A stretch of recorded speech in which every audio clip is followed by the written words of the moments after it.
Just days after Donald Trump called for breaking up the big tech monopolies in order to preserve democracy, the big tech monopolies have silenced him.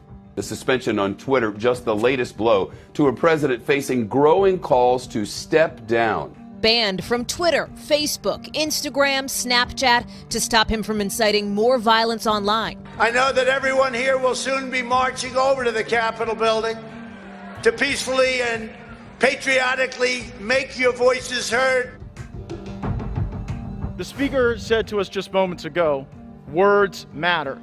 But apparently those words don't matter when they're uttered by Democrats. When the gentlelady from Massachusetts calls for unrest in the streets.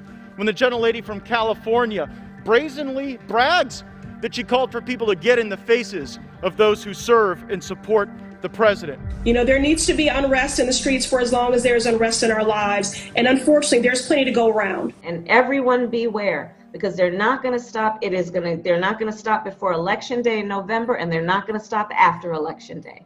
And that should be, everyone should take note of that on both levels, that this isn't, they're not going to let up, and they should not. And then on top of that, you have 30 police officers who were injured on the first night of the riots, one run over by a car, a chance to stuff police officers in trunks, a vehicle with explosive devices.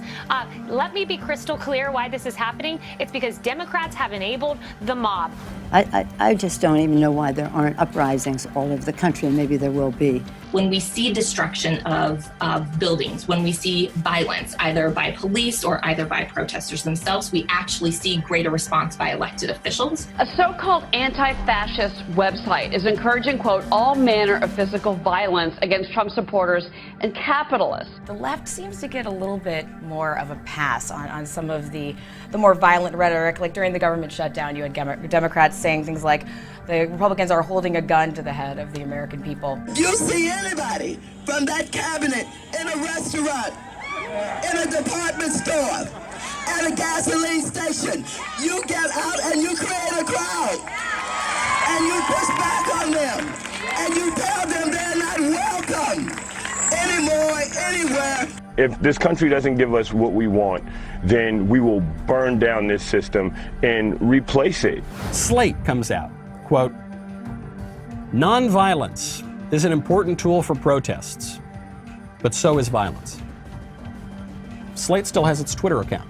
This is going to be much bigger than just one account, and it's going to go on for much longer than just this day, this week, the next few weeks. It's going to go on beyond the inauguration. They are in control now. Silicon Valley oligarchs are more powerful than the President of the United States.